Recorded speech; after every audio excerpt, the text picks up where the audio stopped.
본문에 세 사람이 등장합니다. 에니아라는 사람과 도르가라는 사람과 그리고 베드로, 이 세 사람. 오늘 이 세 사람에 조금 초점을 모은 설교를 하겠습니다. 지난주에 바나바와 바울이 있는 곳에 성령의 위로, 성령의 역사가 일어난다라고 말씀드렸습니다. 사울의 회심 이후에 그의 첫 사역 이후에 그 여파로, 즉 사울의 어떤 손짓, 사울의 그 날개짓이 초대교회에 엄청난 영향을, 나비 효과를 일으켰습니다. 그래서 제자들마다 함께하고 자기를 부인하고 담대히 복음을 전하고 또 주를 경외하는 이런 일들이 막 일어나니까 성령의 위로가 그곳에 나타나고 결과적으로 수가 날마다 믿는 자의 수가 더해지는 축복이 났습니다. 교회들마다 평안해지고 든든히 서갔다라고 이렇게 말씀드렸습니다. 이런 초대교회 당시의 주변의 상황들은, 이런 소식들은 예루살렘에 있는 베드로에게까지 들렸습니다. 이 모든 정황과 이 모든 소식을 들은 베드로는 32절에 사방으로 두루 다녔다라고 했습니다. 그때가 언제입니까? 교회가 평안이 더 서고, 그죠? 사도 바울의 그 사울의 어떤 그 복음 증거의 어떤 도전을 받은 제자들이 함께 모이고, 그리고 그동안 숨어있던 제자들이 담대히 나와서 복음을 전하고 하나님을 경외하니까 그 곳곳마다 성령 위로가 확 드러나고 공동체마다 평안이 쓰고 든든히 쓰고, 그리고 믿는 자의 수가 날마다 더해지는 이 모든 소식을 베드로는 들었습니다. 여기서 우리는 베드로를 한번 좀 생각해 보았으면 좋겠습니다. 여러분, 베드로는 이때 어떤 마음이 들었을까요? 초대교회의 최고의 제자입니다. 근위로서나 주님과 함께 하는 그런 세월로서나 짬밥으로서나 베드로가 당대의 최고의 사도요 제자였습니다. 그런데 베드로가 소외됩니다. 갑자기 젊은 제자 하나가 일어나더니 막 온 교회를 지금 주변을 휘젓고 다니고 있습니다. 그리고 바나바가 동조해서 바나바가 이 사울을 막 칭찬하고 막 합니다. 여기에 당대의 최고 어떤 담임 목사격인 베드로는 이런 소식을 들을 때 우리식으로 말하면 좀 씁쓸할 수 있습니다.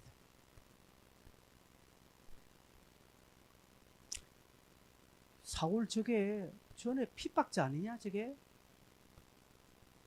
우리 조카가 사울이 고발해가지고 지금 아직 감옥에 있는데, 제 이야기입니다.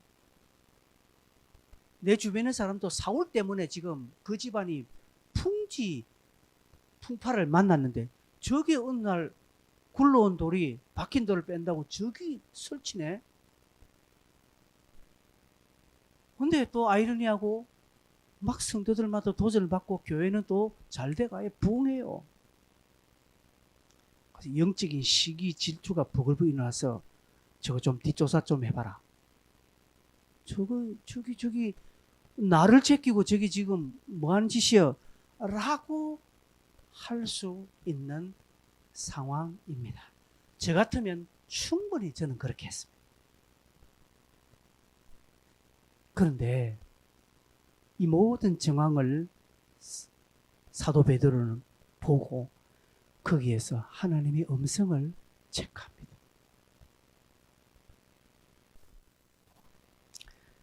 사울을 움직이시는 하나님의 손길을 봅니다. 지금 모든 이 상황과 형편에 하나님의 메시지를 베드로는 체크합니다. 저 같으면 시기심이 일어나서 저게 지금 누구 앞에서 지금 이래 라고 충분히 할 수 있음에도 불구하고 베드로는 그 모든 상황에서 영적인 길을 확 열고, 베드로야, 너는 지금 뭐하고 있느냐? 너희들이 움직이지 않고 있으니까 내가 이렇게 사울을 들어 사용하지 않느냐? 너 뭐하고 있느냐? 라는 주의 음성을 그는 들었습니다. 일찍이 베드로는 예수님과 함께 예루살렘에 입성할 때에 수많은 사람들이 거리에 나와서 호산나 호산나 예수님을 막 소리 지를 때 바리새인들이 예수님에게 선생님 저 사람들을 좀 이렇게 좀 말려주십시오 라고 할 때 누가복음 19장 40절에 예수님께서는 그 만류하는 사람들을 바리새인들 향해서 놔두라. 만일 이 사람들이 침묵하면 저 너희들이 밟고 있는 돌들이 소리 지를 것이다 라고 한 주의 음성을 그는 알고 있거든요. 그래서 그 말씀이 연결되면서 사울이 일어나고 주변의 모든 것들을 보면서 너는 지금 뭐하고 있냐? 네가 소리 지르지 않으니까 너희들이 돌같이 여기는 그런 자를 내가 들어서 지금 소리 지르지 않고 있느냐라는 주의 음성을 그는 들었다는 것입니다. 그 음성을 들었기에 베드로는 저와 같은 어떤 인간적인 시기, 질투, 무시 이런 영적인 교만한 마음을 가지지 않고 그는 32절에 베드로가 사방으로 두루 다녔다라는 기록이 소개되고 있습니다. 성도 여러분, 우리는 하나님의 음성을 듣기를 소망합니다. 우리는 하나님의 음성 듣기를 원합니다. 그런데 실상은 안 들어요. 들었지만 반응 안 한다는 사실입니다. 여러분, 하나님의 음성은 물리적인 음성으로 아무개야 이렇게 오는 경우도 혹 있습니다. 그러나 하나님의 음성은 오늘날 주변의 환경과 상황과 그리고 내적인 어떤 메시지로 어떤 주변을 통해서 깨달음과 교훈으로 오는 것이 대부분입니다. 여러분, 지금 여러분의 상황, 여러분의 형편 통해서 하나님은 말씀하시는 것입니다. 즉, 하나님은 나의 상황, 나의 형편에 하나님의 메시지를 두셨습니다. 그래서 깨어있는 사람은 그 메시지를 읽습니다. 그런데 깨어있지 않은 사람은 읽을 줄 모릅니다. 마치 문맹인처럼 한글을 써놓았지만 글을 모르기 때문에 써놓아도 그거를 읽을 줄 모르는 영적 문맹이 되어서 내 주변과 상황에 하나님의 음성 메시지가 쫙 기록이 되어 있음에도 불구하고 그저 상황 보고 형편 보고 하나님의 메시지는 보지 않고 원망 불평하는 것입니다. 영적인 시기하는 것입니다. 그래, 니나 잘하세요. 네가 예수 몇 년 믿었어? 나는 지금 4대로 지금 예수 믿어. 너희 이 교회에서 뭐 했어? 나는 지금 여기서 이런저런 했어 라고 하면서 빡빡이면서 음성에는 순종하지 않고 교만되어 나가는 경우들이 우리에게는 없습니까? 베드로는 지금 주변의 모든 형편과 상황, 사울을 보면서 그 속에 기록된 하나님의 메시지를 읽을 줄 알았습니다. 그래서 순종했습니다. 우리는 안 하는 것입니다. 여러분 왜 기도 안 하십니까? 기도할 형편 아닙니까? 여러분의 형편과 상황 보면 엎드리고 기도해야 될 충분한 이유가 있는데도 불구하고 기도 안 하는 것은 하나님의 음성을 안 읽는다는 것입니다. 마치 글을 써놨지만 저 현수막에 그렇지만 글을 내가 모르니 저게 무슨 글인지를 모르는 사람처럼 우리가 살고 있지 않느냐라는 것입니다. 여러분, 하나님의 음성은 그렇게 옵니다. 혹자는 목사의 이 설교를 통해서도 하나님의 음성이 여러분을 갑니다. 그런데 여러분 듣지 않습니까? 저도 듣고요. 듣고 어떻게 합니까, 여러분? 쌩까지 않습니까?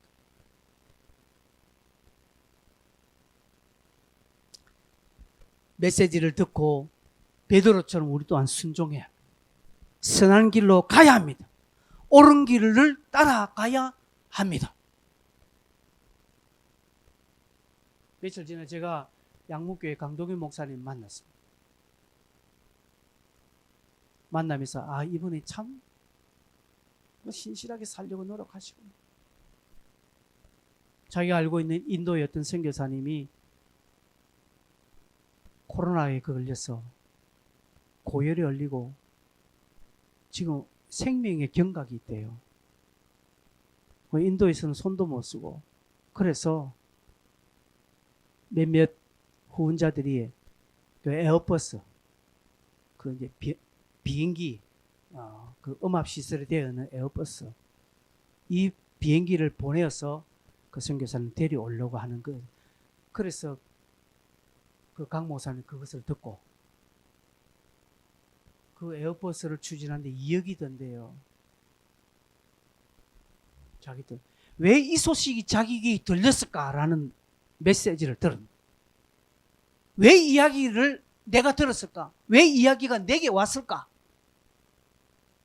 곰곰이 생각하다가 그분이 카드 가져가서 은행에서 그냥 뭡니까? 현금 대출로 1,000만 원, 자기 최고 한대 1,000만 원, 1,000만 원 끊어서 바로 보내. 여러분, 이 사람이 제자입니다. 이런 사람이 하나님의 쓰임 받습니다. 저도 그 이야기를 들었잖아요. 왜 나도 이야기 들었어? 나도. 꼭 본인은 그렇게 했다고 하더라고. 저는 못하고 있는 거예요.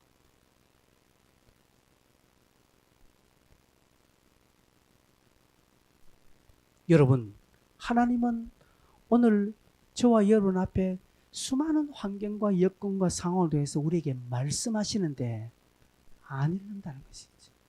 안 읽고 혹 읽어도 순종하지 않는 것입니다. 나와 관계없는 것으로 치부해 버리는 것입니다. 수요일 저녁에 제가 설교했습니다. 하나님은 이스라엘과 블레셋의 군사력을 비교를 딱 해놓고 그러면서 이스라엘에 보여주십니다. 이스라엘은 벌벌 떨면서 다 도망갑니다. 하나님은 이스라엘의 길을 죽이고 자존심 상하게 하시기 위해서 그걸 보여주시는 것이 아니라는 것이죠. 하나님은 우리가 이 땅에서 실패하고 좌절하게 하기 위해서 내 약골을 확 죽이기 위해서 하나님이 다른 사람들을 강하게 하고 나는 연약하게 만드는 거 아닙니다. 메시지를 주기 위함입니다. 하나님의 음성 주시기를 들으라고 하는 것이죠. 들으라. 깨어있는 사람은 그 글을 봅니다. 벨사살에게 메네메네 되게 우바르신 글자 쓸 때 그 사람은 못 읽어요. 이방인들은 못 읽어요. 그 어떤 사람도 그 글자를 못 읽습니다. 그러나 깨어있는 다니엘은 읽습니다. 읽고 무슨 뜻인지 아는 것처럼 오늘날 저와 여러분에게 하나님은 수많은 메시지를 온 사방에 기록해냈는데 우리는 영적으로 문맥이 되다 보니까 그게 뭔 글씨인지 못 알아본다는 것이죠. 이건 알아들어요. 이 시기는 지금 알아듣고 내한테 반응한다. 성도 여러분, 기가 찰노르시지 않습니까? 여러분에게 지금 얼마나 많은 하나님의 메시지가 성경뿐 아니라 삶의 메시지가 여러분의 직장에, 여러분의 가정에, 여러분 자식들을 통해서, 여러분 형편 통해서, 여러분의 건강을 통해서, 여러분의 삶을 통해서 하나님의 메시지가 구구절절히 기록되어 있는데 나는 못 읽어요. 읽을 줄 그게 뭔 글씨인지 몰라. 그저 그냥 상황 보고 자존심 상해. 저기 뭔데 니나 잘해라 그냥 아이고 잘났다 니 돈 굵다 라고 하고. 자, 영적인 교만 아니고 니하고 나하고 상황 달라. 니도 내 형편 대봐라 저 소리 나오는지. 그렇게 이야기하고 무시하고 하나님 음성 안 듣고 그냥 은혜는 좋아. 막 하나님 받은 은혜는 좋아. 그냥 막 복 축복은 좋아. 그러나 나의 순종은 없어요. 그러니 내 삶에 nothing 아무것도 없어. 그냥 교회 오래 다니는 연수만 차곡차곡 내게 쌓일 뿐 아무것도 쌓이지 않습니다. 하나님께서는 사울을 회심시키고 수많은 일들을 감당하게 하십니다. 그리고 교회를 변화를 시킵니다. 사도들을 이 사울을 통해서 당시에 수많은 제자들을 깨우고 있습니다. 움직이게 하셨어요. 베드로는 그것을 보았고 읽었고 깨달았고 그리고 순종함으로 그때의 베드로가 사방으로 두루 다니게 되었던 것입니다. 그동안은 베드로는 어디 있었습니까? 예루살렘에 있었습니다. 사도행전 8장 예루살렘에 큰 핍박이 왔을 때에 사도들을 빼놓고 다 흩어졌거든요. 근데 사도들은 흩어지지 않았어요. 물론 그게 어떤 이유가 있었죠. 근데 그 이유도 잠깐의 이유지 영원한 이유는 되지 않습니다. 그런데 오늘 32절에 사도가 베드로가 사울을 통한 하나님의 메시지, 초대교회의 움직임의 변화에 대한 하나님의 그 음성을 들음으로 그는 움직이게 되었습니다. 움직였습니다. 여러분, 우리도 그리해야 합니다. 여러분, 우리가 뭐 유튜브를 통해서 또 실제 다른 사람 통해서 많은 자들의 참 뛰어난 삶의 간증, 영적인 간증 듣지 않습니까? 여러분, 간증 듣고 어떻게 생각하십니까? 그래, 네가 그랬나? 잘하네. 그래, 수고했어. 아니라 그 간증을 들으면 하나님 오늘 너도 그렇게 해라고 말씀하시는 하나님의 메시지를 읽을 줄 알아야 하는 것입니다. 그래서 베드로는 사방으로 다니다가 루다에 사는 성도들에게 내려갔다라고 말하고 있습니다. 하나님의 특별한 지시가 있었는지는 모르겠습니다. 기록이 없으니. 그러나 아마 루다에서의 어떤 사역의 결과를 볼 때는 하나님께서 그리로 가라고 하셨을 것이라는 사실은 틀림이 없을 겁니다. 그리고 루다라는 지역에도 제자들이 있다라는 소식을 들었을 것입니다. 그러니 베드로는 궁금하지 않습니까? 야, 지금 곳곳에 많은 형제들이 흩어져서 이렇게 복음을 전하고 저 루다라는 지역에도 예수쟁이들이 있네. 내가 한번 가봐야 되겠다라는 그런 생각을 가지고 내려갔습니다. 그곳에 내려가니까 딱 에니아라는 여제자를 만나게 되는 것 같습니다. 에니아가 중풍병자로 아마 오래 앓아눕고 있었습니다. 8년 동안이라고 했습니다. 그런데 베드로 가서 간단하게 말 한마디로 에니아야 일어나라 그냥 한마디 해버렸습니다. 요상하게 막 금식하고 찬송하고 한 것이 아니라 그냥 한마디로 에니아야 예수 그리스도께서 너를 낫게 하시니 너 일어나 자리를 정돈해라 하니까 곧 즉시 치유받고 많은 사람들이 36절에 보니까 많은 사람들이 주께로 돌아왔다라고 말하고 있습니다.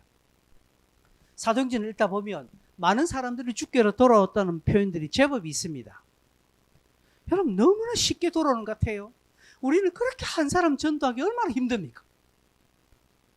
그런데 여기는 그냥 한 방에 많은 사람들이 주께로 돌아오는 일들이 비일비재하게 사도행전에 기록해 놓고 있었습니다. 사도행전의 시대뿐 아니라 오늘 근현대사에서도 무디가 한번 전도하니까 몇백 명이 돌아오고요. 빌리 그레암 목사님이 여의도 광장에서 설교하는 것 때문에 300만이 돌아오고요. 뭐 그런 역사들이 우리 근현대사에서도 많았습니다. 여러분 이런 것을 볼 때에 참 대단하다라는 생각을 합니다. 그렇게 우리는 참 전도하기 힘든데 있는 사람들은 그냥 한 번만에 딱 기도해서 사람 나와보니까 막 그 다음에 줄줄이 사탕으로 많은 사람들이 죽게 나오는 것을 볼 때 야 역시 베드로다 라고 생각할 수 있습니다. 역시 사도 바울이다. 그래 사도 바울이나 저 정도 하지 베드로니까 저 정도 하지 우리는 안 돼. 왜? 나는 한 사람도 전도 못하니까 나는 안 돼. 나는 아니야. 이 영역은 특별한 영역이라서 그분들에게만 해당되지 우리에게는 해당되지 않아. 오늘날은 해당되지 않는다라고 이미 딱 선을 딱 그어버립니다. 여러분 이 초점을 멈추시길 바랍니다. 이 성금을 딱 멈추고요. 하나님은 오늘 우리를 제자로 부르고 우리가 제자로 서기를 원하신다는 사실에 초점을 두시기를 바랍니다. 그러면 그 일이 너희들에게도 일어난다라는 사실입니다. 이런 역사들이 일어난다라는 거죠. 문제는 우리는 내 앞에 수많은 메시지를 보고도 하나님이 지금 가르쳐주고 있는데도 지금 이 환경에서 하나님이 내게 요구함에도 아니 때로는 목사의 설교를 통해서 요구함에도 우리는 딱 이렇게 싹 돌리지 않습니까? 즉 이 말이 뭡니까? 제자는 안 된다는 것이 즉 떡 한 조각 얻어먹으러 나온 무리 위에는 아니다는 사실입니다. 교회 나와서 그냥 병 고치고, 교회 나와서 복 받고, 교회 나오니까 막 직장 잘 되고, 교회 나와서 돈 많이 번, 그 정도로만 딱 내 신앙 끝이라는 것이죠. 그 이상의 헌신, 그 인산의 가던 하나님 앞에 충성하며 제자로서의 삶을 살아가고 핍박과 고난의 그 십자가의 자리까지는 안 간다는 것이죠. 신앙생활은 멋지게 아름다운 귀걸이, 액세서리로서는 좋으나, 그러나 내가 착용하고 있는 금목걸이, 은팔찌 팔아가면서 신앙생활 하는 것은 원치 않는다라는 것이, 그러니 이런 역사는 없습니다. nothing, 아무것도 없습니다. 사도행전에서 이런 표현들, 수많은 자가 돌아오더라 이런 표현들을 보면 이미 우리하고 관계없다라는 것을 탁 못 보고 탁 선을 끄니 이 말씀 봐도 아무런 감동이 없는 거예요. 또한 감동은 아니더라도 부담이 오는 것입니다. 저런 말씀, 오늘 본문 읽어보니까 이 말씀 하는데 또 목사가 또 오늘 또 전도하라고 또 고래고래 소리 지르겠구나, 이렇게 부담감을 미리 딱 선입견을 가지고 있습니다. 여러분, 초점을 바꾸시기를 바랍니다. 문제는 뭐냐? 돌아오는 것이 아니라, 이런 역사를 일으키는 것이 아니라 베드로가 제자로 섰다라는 것이고 에니아라는 사람이 제자로 섰다라는 것이 중요한 것입니다. 달리 말하면 저와 여러분도 제자로서의 삶을 이곳에서 살면 이런 일들은 비일비재하게 우리 삶에 나타날 수 있다라는 것을 하나님이 말씀하시는 것입니다. 하나님에게는 능치 못함이 없습니다. 하나님에게는 한계가 없습니다. 하나님에게는 적당히가 없습니다. 부르심과 사용받으면 제한이 없다는 사실입니다. 바나바, 사울, 베드로, 이 사람들은 이 음성을 들었고요, 순종하였습니다.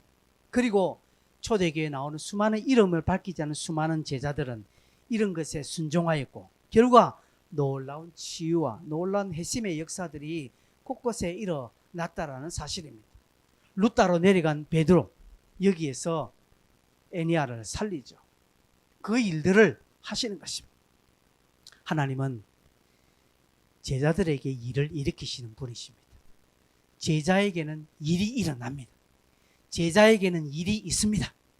무리에게는 일 없습니다. 무리에게는 일도 일어나지 않습니다. 무리에게는 떡 한 조각으로서 끝입니다. 그러나 제자에게는 일이 있습니다. 제자에게는 일이 일어납니다. 제자에게는 일을 이루십니다. 아멘 좀 하세요. 다시금 강조합니다. 하나님은 오늘 우리를 제자로 부르십니다. 제자가 되라고 말합니다. 그냥 교회만 다니는 자가 되지 말라는 것이죠. 이 음성을 들으시기를 바랍니다. 36절에 보니까 욥바에 다비다라는 여제자가 있으니 그 이름을 번역하면 도로가라. 선행과 구제하는 일이 심히 많더니 그때에 병들어 죽음에 시체를 씻어 다락에 누이고 룻다가 욥바에서 가까운지라. 그래서 이 제자들은 도로가라는 다비다라는 여제자의 제자입니다. 이 제자들이 베드로가 룻다에 있다는 소식을 듣고 쫓아가서 선생님, 우리에게 좀 오셔서 우리 스승, 이 다비다라는 여스승이 지금 죽었습니다. 살려주십시오 라고 지금 하고 있습니다. 베드로가 달려가서 그녀를 살립니다. 여기도 마찬가지입니다. 다비다가 살아남으로 욥바에 많은 사람들이 주님께로 돌아오는 역사가 생겼습니다. 여러분, 룻다와 욥바에서 일어난 이 사건에는 특징이 있죠. 이 두 사건에는 공통점이 하나 있습니다. 뭐냐? 에니아도 다비다도 제자였다라는 사실입니다.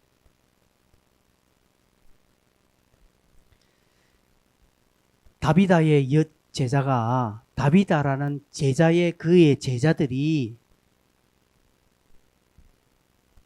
베드로에게 쫓아갈 정도로 이 다비다의 영향력은 지대했다라고 볼 수 있습니다.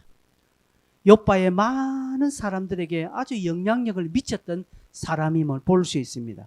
그 구절이 여기 있지 않습니까? 선행과 구제하는 일이 심히 많다라고 했습니다. 선행과 구제가 많음으로 아마 많은 사람들에게 좋은 영향력을 끼쳤고 존경받는 여자였을 것입니다.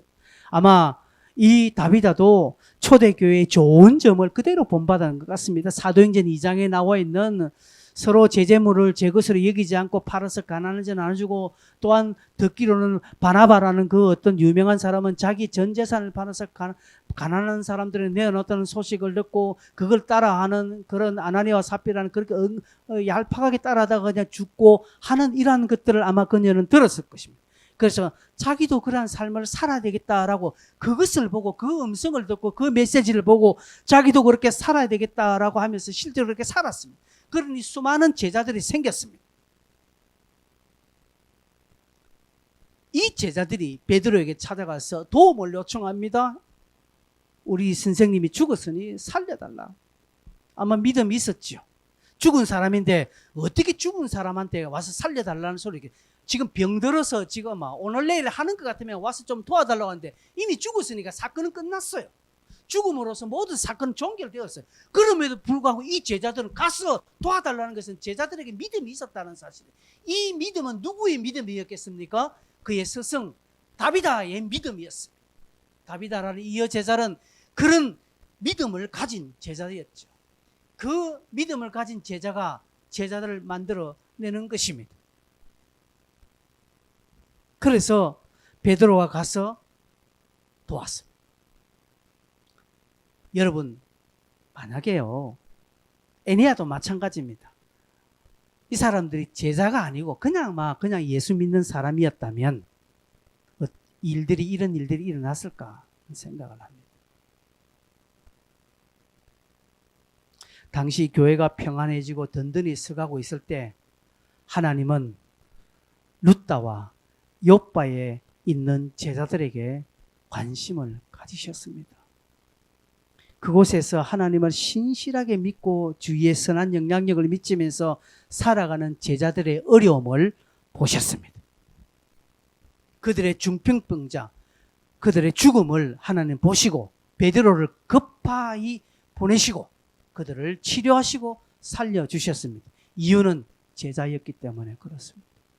여러분, 그제나 지금이나 제자들에게는 이런 역사가 일어납니다. 어떤 목사님은, 선교사님은 어려움을 알고 앞뒤 좌우 생각하지 않고 카드 대출로 1,000만 원 끌어서 후원하는 제자가 있는가 반면에 그 이야기를 들었던 어떤 목사는 그냥 오늘 이 설교에 써먹기는 써먹고 지는 한 푼도 내지 않은 그런 목사 또한 있습니다. 이런 제자들이 있습니다. 여러분, 저 같으면 역사가 어디에 일어나겠습니까? 여러분은 어떻게 하나님의 음성에 순종하십니까? 하나님은 제자들에게 관심을 가지십니다. 하나님은 제자들의 어려움을 보십니다. 하나님은 제자들의 궁핍한 사정을 채우시고 제자들의 연약함을 치료하시고 그들의 딱한 사정을 하나님은 해결해 주시기를 원하시는 것입니다. 왜 그럴까요? 그리해야 하나님의 나라가 전파되기 때문에 그렇습니다. 그리해야 하나님의 역사가 드러나기 때문에 그렇습니다. 그리해야 하나님의 일들이 멈추어지지 않기 때문에 그렇습니다. 무리들은 하나님의 일을 퍼지게 하지 않습니다. 무리들은 복음을 전하지 않습니다. 무리들은 하나님의 나라의 확장에 관심이 없습니다. 그러나 제자들은 하나님의 나라에 관심이 많고요. 하나님의 일들을 퍼져나가는 데 쓰임 받으려고 하고요. 하나님의 복음을 전가합니다. 사도행전 5장에 사도 베드로가 잡혔죠. 그날 밤에 하나님이 급하게 베드로를 구출해 주셨습니다. 왜요?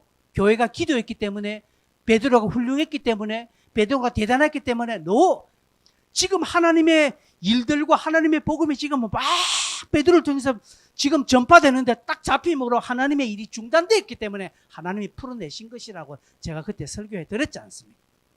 여러분을 통해서, 저를 통해서 하나님의 일들이 딱 중단되면 하나님은 급하게 오셔서 해결해 주십니다. 이유는 내가 제자로 살 때, 내가 하나님을 할 때, 그러나 내 잘못고 내 형편, 내 상황 따라서 늘 살 때 내가 어려도 하나님은 그냥 그렇게 보십니다. 하나님도 간과하십니다. 하나님 때로는 내버려 두십니다. 유기하십니다. 왜 그럴까요? 하나님도 인격적이라는 사실을 여러분 늘 기억하십시오. 하나님은 그냥 저 산신령처럼 마시는 분 아닙니다. 하나님 오늘 내 옆에 바짝 서셔서 인격체처럼 반응하신다는 사실입니다. 내가 하나님을 기뻐하고 좋아하면 하나님도 좋아하십니다. 그러나 내가 하나님을 무시하고 삶의 순간순간에서 하나님을 저 네 번째, 다섯 번째로 몰아넣으면 하나님께서도 나에게 그렇게 하시는 것입니다. 여러분 주변 친구들이 내가 미소와서 욕하고 하면 미소가 내 좋아하겠습니까? 내가 다른 사람 앞에서 미소 욕하면 미소가 내를 좋아하겠습니까? 지도 다른 데 가서만 내 욕할 거예요. 왜요? 인격체이기 때문에 그렇습니다. 그러나 여러분 미소가 저거 집에 키우는 새끼 이름 뭐야? 개새 이름 뭐? 짜루. 아무리 네가 짜루 욕해봐라. 짜루가 네 욕하는가? 내가 짜루에게요 먹는 거 줬다 뺏고 줬다 뺏고 줬다 뺏고 해줘요. 절대로 얘는 삐지지 않아요. 왜? 인격체가 아니기 때문에 그렇습니다. 그러나 여러분 누가 내가 미소에게 줬다 한 서너 번 하면 치아피라 니 다 처먹어라 나 먹는다 라고 하는 거 왜요? 인격체이기 때문에 그렇다는 것이. 하나님께서도 인격체입니다. 하나님은 저와 여러분이 하나님을 진심으로 존경하고 따르고 경외하고 신뢰하는지 하나님은 아십니다. 이 일들을 누가 합니까? 제자들이 하는 것입니다. 하나님은 제자들에게 관심을 가지십니다. 그리고 잠자고 있는 제자들이 있다면 깨우시기를 원하시는 것입니다. 누구를 통해서? 사울을 통해서. 그동안 베드로나 다른 제자들은 잠자고 있었거든. 핍박 때문에. 이런 핍박이 심하니까 소나기가 내릴 땐 잠시 피해야 돼 라고 하면서 피했는데 이 피함이 하루 종일 가도 아니고 그 다음에 이틀, 3일, 1년 내내 가니까 안 되겠다 싶어서 사울을 통해서 제자들을 깨우시는 것입니다. 그러니까 그 제자들은 사울을 통해서 메시지 주니까 그 메시지가 무슨 뜻인지 알고 읽었고요. 그게 무슨 말인지 알고요. 그게 뭔 뜻인지 알았기 때문에 순종했고요. 제자들은 그게 가능하다는 것이죠. 우리 가운데도 여기에 잠자고 있는 제자들은 오늘 제 설교에 듣고 깨어집니다. 그러나 우리 가운데 무리들은 제가 아무리 피튀기 이야기해도 니나 잘하세요 라고 하는 것입니다. 안 그렇습니까? 여러분 솔직하게 우리 한번 이 시간에 여러분 마음밭을 한번 보십시오. 저의 이 말을 듣고 니나 잘하세요 라고 하는 성도들이 있으면 그 사람은 제자는 아닙니다. 미안합니다만. 그러나 오늘 이 음성 듣고 여러분 양심이 찔리고 내가 그렇게 못하고 있는데 그렇게 살아봐야 돼 라고 하면 그 사람은 제자입니다. 하나님은 오늘 핍박을 통해서 흩어진 제자들이 복음의 나팔수로 서도록 하시기 위해서 그들의 연약함을 치료하셨습니다. 죽었던 다윗을 살리셨습니다. 왜요? 하나님의 복음이 막혔기 때문에.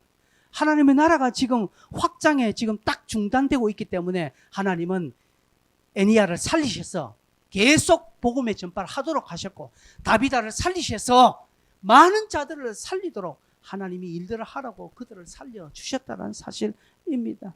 그러나 자기의 일만 하는 자기 것만 챙기는 무리들의 어려움은 하나님께서도 때로는 묻고 하십니다. 하나님의 일에 열정으로 복음을 위하여 수고하는 제자들의 어려움은 하나님 직접 나셔서 해결해 주시는 것입니다. 여러분 스스로 답하십시오. 여러분 제자입니까? 여러분 다윗 무리입니까? 지금 연속 3주로요. 자꾸 이 비슷한 설교를 하게 됩니다. 왜 그런지 모르겠습니다. 제가 오늘 아침에도 이야기했는데 여러분 이 설교도 지금 2번 바뀐 거예요.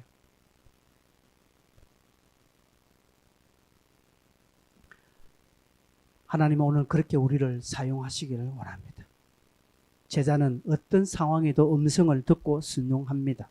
시기 질투하지 않습니다. 내 주변에 어떤 일이 일어날 때 잘났네 아이고 라고 하지 않습니다.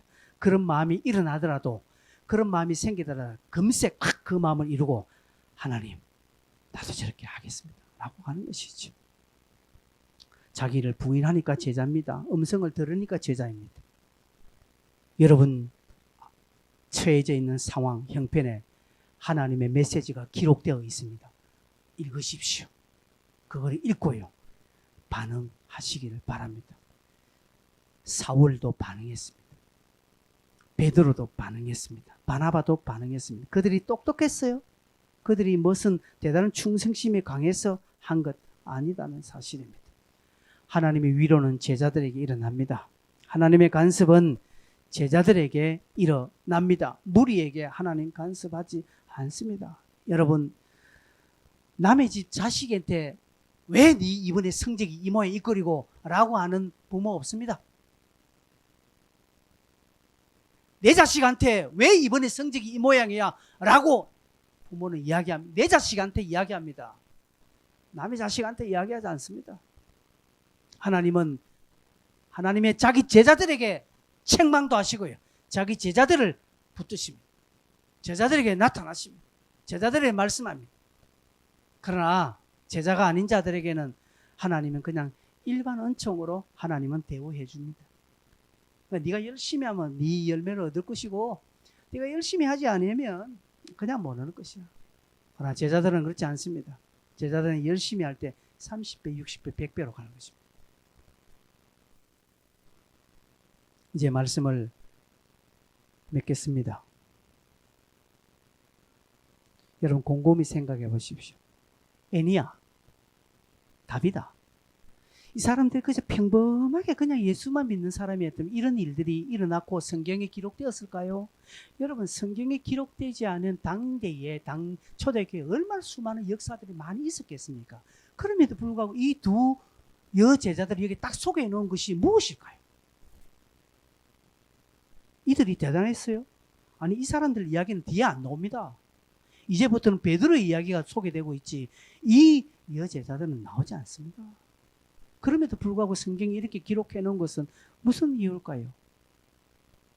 너희들도 제자로 살면 네 중풍병자 너희의 죽음 같은 삶도 내가 해결해 줄게라는 것이죠. 먼저 제자로 살아라는 것이죠. 하나님이 오늘 이런 제자를 찾고 계십니다. 혹 말씀을 듣는 중에 마음이 좀 괴로우신 분은 없습니까? 예, 괴로우셔야 됩니다. 내보고 하는 소리다. 예, 맞습니다. 지금 그분에게 제가 이야기하고 있습니다. 저도 마찬가지입니다. 이 설교를 하는 저의 마음 편치 않습니다. 왜요? 제가 이미 이번 앞주에 어떤 사건을 통해 딱 경험했잖아요. 딱 나는 아니다 스스로 내가 판단할 때 아니었어요. 그래서 그분만큼은 아니지만 내 능력껏 해야 되겠다라는 결단을 합니다. 성도 여러분, 하나님 오늘 우리 앞에 수많은 성경을 기록해 놓으셨습니다. 여러분 가지고 있는 이 성경 외에 여러분 삶으로 하나님은 수많은 성경을 기록해 놓으셨습니다. 그걸 꼭 읽으시길 바랍니다. 읽고 무슨 뜻인지 알기를 바랍니다. 무슨 뜻인지 알았더라면 그대로 실천하기를 바랍니다. 그렇게 돼서 제자가 꼭 되시길 바랍니다. 제자는 일을 합니다. 제자에게 일이 일어납니다. 제자에게 역사는 일어납니다. 같이 한번 기도하겠습니다.